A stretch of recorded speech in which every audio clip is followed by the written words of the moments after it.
Hi, I'm professional triathlete TJ Tollakson, CEO of Dimond Bikes. Today, we're going with tubeless. So you've probably heard all the rage about tubeless tires and hookless tubeless and tubeless clinchers and open tubulars. There's a lot of terms being thrown around these days, and we're going to talk about what the benefits are of tubeless tires, whether or not you should go tubeless, and then lastly, we're going to show you how to set up your tires tubeless. So, first off, benefits of tubeless tires. Well, they're way less prone to flats because most flats that happen in a clincher tire happen in the inner tube, not in the tire itself. So, with a tubeless tire and sealant inside of it, you'll have much better flat protection than you would if you were running a regular tube tire. And the last big benefit is you're going to get a little faster rolling resistance than even a latex tube. So standard butyl tube, slow setup. Put a latex tube in a fast clincher tire, you've got a faster race setup. Go totally tubeless with sealant and you've got your fastest rolling resistance you can get. Now the downside is the tire is going to weigh a little bit more than it would if it was just a tubed tire. So we use a bunch of different tires, but today what I have here, I have a Schwalbe Pro 1 on here because these rims, these Red Crown cycling rims that I have in front of you are hookless. So what does hookless mean? We can take a look at this one that doesn't have a tire mounted to it right here. You can see that there is no hook on the inside of this rim for the tire to grab against. So literally you blow it up and the tire is just expanding out against the rim and that's what's holding it in place. So some tire manufacturers like Continental, and we're a huge Continental fan, we love the Continental GP 5000s for TT riding. These right here are not your ideal rim choice for a TT anyway. So on these, we like the Schwalbe Pro 1s. First step that you need to do if you're going to go tubeless is you need to get your rim totally bare, just like this one right here. You're gonna watch me go through this process from start to finish. So what I need to do then is I need to take my rag. I have a spray bottle of isopropyl alcohol, so the first thing that I'm going to do is clean this off. So I just want to spray some alcohol. The first thing that I want to do is I want to wipe this rim with alcohol. Now the alcohol is going to evaporate relatively quickly on here, right? But you'll get it totally wet. Make sure it's free from all debris. Like this one, the sticker right here that we use to show which way to build the wheel, we're gonna pull that off and make sure we get some alcohol underneath that. I'm gonna peel this other sticker off, quality control. Just gonna clean those with the alcohol. So it's really important that you have a nice, clean surface because any dirt or debris on the rim can cause a leak in the tape. So I want to make sure that's totally clean. So I'm just going to do this one at a time right now. So I'm going to take this off my table right now. Maybe. I'm going to set it down behind me. I'm going to set this one with the tire behind me. I'm just going to focus on this one rim to start out with. Now this is a 28 millimeter wide tubeless, hookless tire. So the first thing that I need to do is I need to tape this, right? So I have some Stan's 60 yard by 25 millimeter tape right here. And so a good rule of thumb is you need to be 2 to 3 millimeters smaller than the outside dimension of your rim. Okay, so I chose to go 3 on this. This is the same tape we use on both the 27 millimeter wide rims that we make here and the 30s. So I'm actually going to grab this pair of scissors. I'm going to cut down into this tape a little bit. Just cut that end piece off. And now I want to start one spoke hole away from my valve. So this is my valve right here.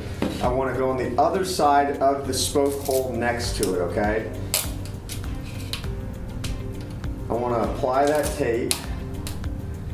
I want to push it down, and I want to smooth it. I don't want the alcohol end of the towel that I use, but I can use the same towel, or I can use a different towel over here. Either one, it doesn't really matter. So I'm not going to use the alcohol on this. The important thing is that as you put this tape on, that you make sure that the tape is super tight and you have no air bubbles or minimum air bubbles in the tape, okay?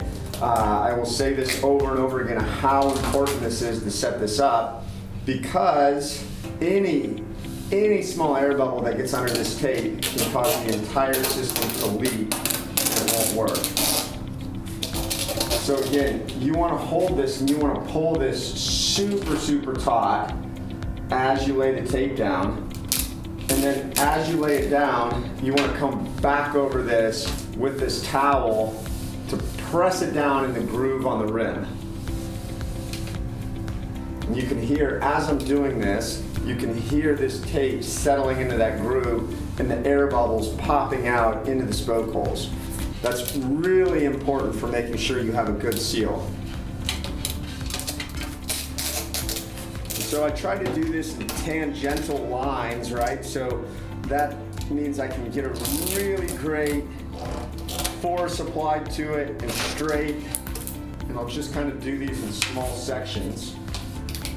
And because this is a road rim, it's going to be high pressure. I want to make sure that I do 2 layers of this stance tape. Can you get by with 1? Yes, you can.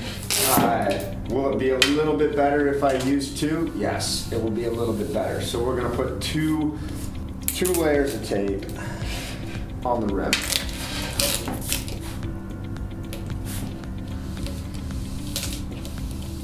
I'm gonna tell you, this is a painstakingly slow process, which we will watch in faster time on the video. But the importance of this is super critical, because this is the setup that either makes or breaks your tubeless tire setup. A bad tape job just causes waste and needs to be redone. Now you're coming back up on the first time around. Just wanted to overlap that first round there. If you have a wheel truing stand, I like to do this process in the wheel truing stand. I'm doing this here without a wheel truing stand simply to show you that you do not need one to get a good tape seal. So I've got one full wrap around the rim right now, so now I'm going to go back. We're going to place our second wrap around this.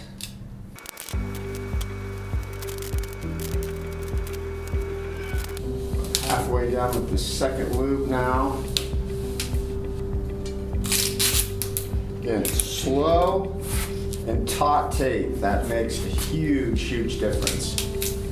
Just want to reiterate that the tape is the most important part of the entire setup. And so, before you can put the tape down, prepping your surface, cleaning it with isopropyl alcohol will make a huge difference. 99 times out of 100, it's your tape.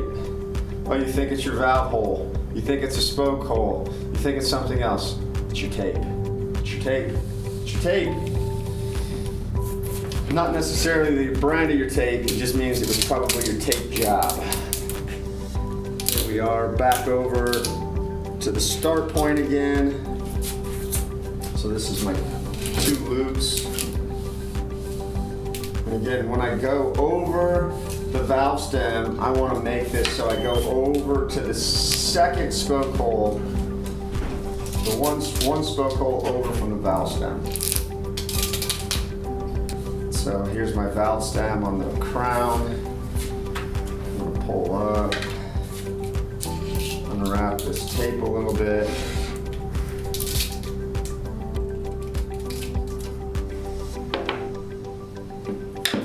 Cut my tape.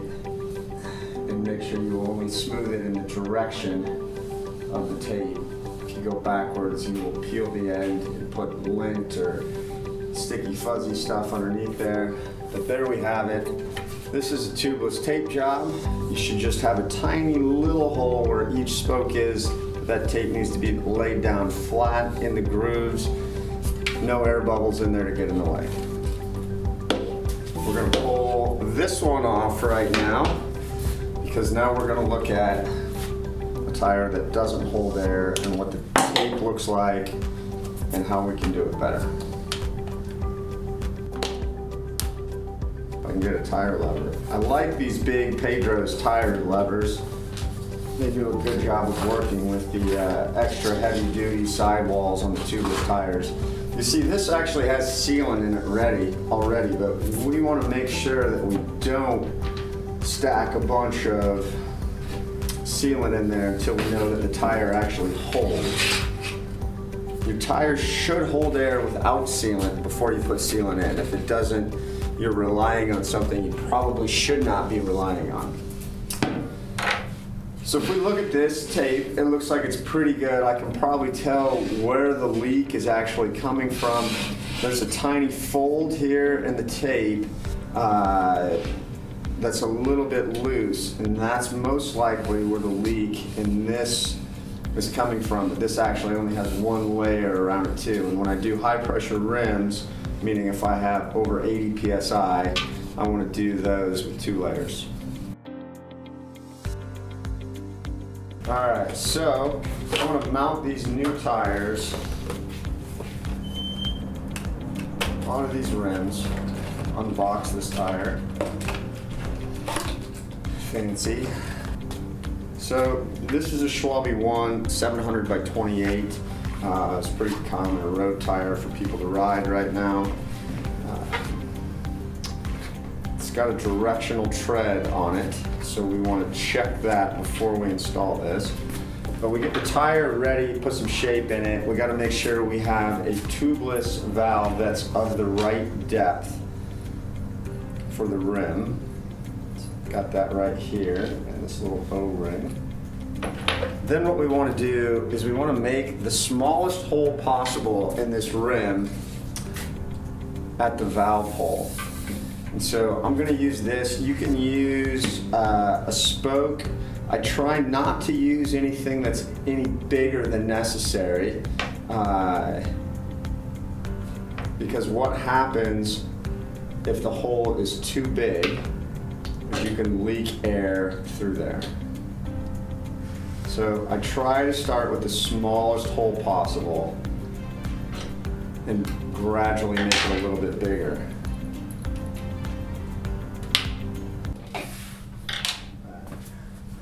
To do this. So I punctured a small hole in there, and I'm going to take a Sapum CX Ray bladed spoke, and I'm going to use that to make this a little bit larger. Just gradually make this hole a little bit larger. And so my next step, my next larger size after this, will be the valve itself. So once I get this through, I should be able to push this valve through there, which should leave a very tight seal on the inside of the tube. So once I have that, different valves will have different processes. Some use an O-ring, some don't. The success of your tubeless valve will depend a lot on the shape of your rim. Tighten that decently tight, just with my hand. You don't want to over tighten it because you want to be able to get it off.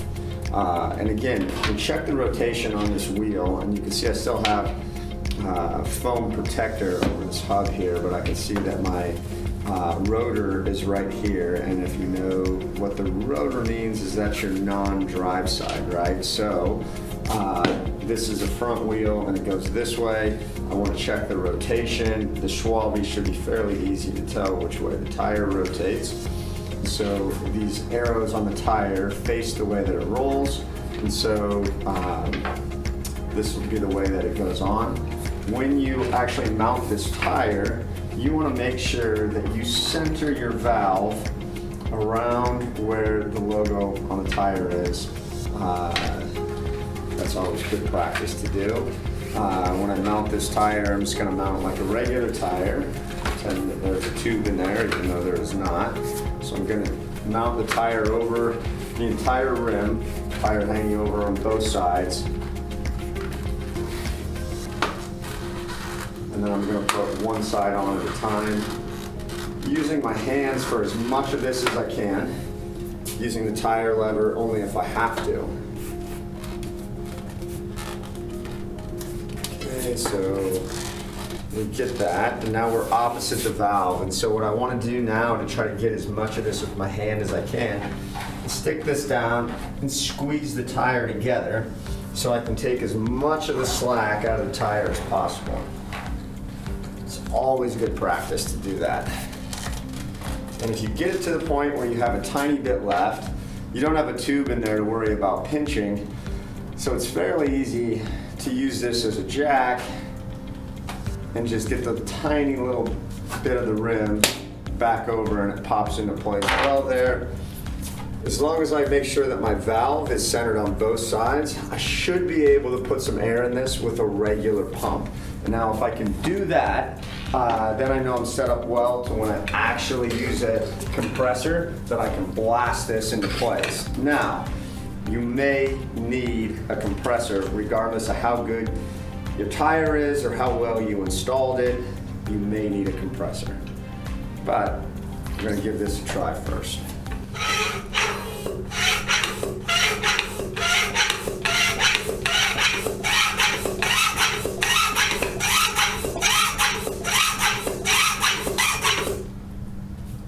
So I wasn't able to get that pumped up, but I gave it a good try. Should be able to fix that so it does it a little better.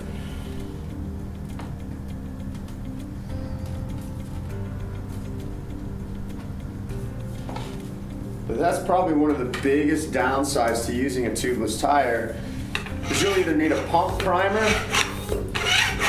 or you're going to need an air compressor to install the tire the very first time you do it. So we're going to take a little trip back into the Dimond Mind, get the air compressor, blast this air in this, and watch it sit.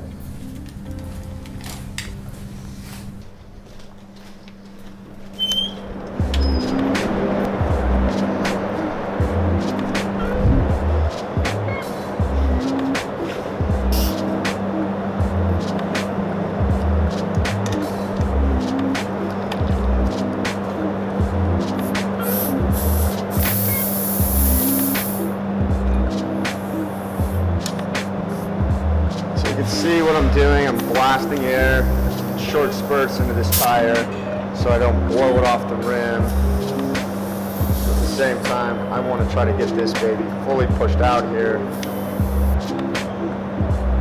Now you should be able to listen to the tire to hear for any audible leak, and then you should be able to tighten this valve up just a tiny bit, which should take care of the rest of the leak. Okay, great, I don't hear any leaks, I got good amount of air pressure in here.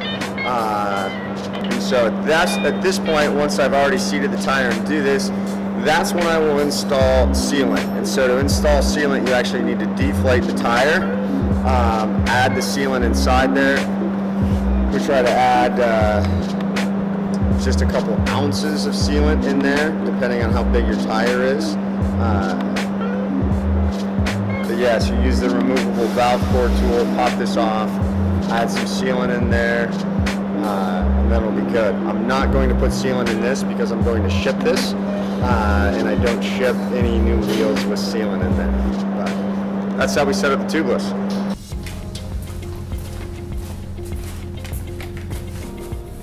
Alright, so just to recap there, we finished our tubeless tire install. I don't hear any air leaking out of this. It should be pretty good. I can let it sit for a few hours and test to make sure. You can see I've got good tire pressure in there though. The tire looks good. It's mounted well.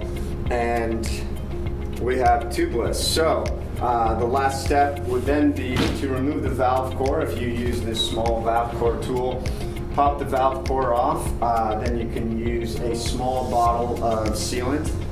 Make sure when you have sealant that it has not expired, it's not bad, and that make sure you shake this solvent really well before you apply this into your tubes. That should be the last stage though. You want to make sure that your tire can hold and you don't have a leak. Make sure you do that before you put sealant in there. So there you have it. That's how you can set up tubeless on your wheels and get rolling as quickly as possible. See you next time.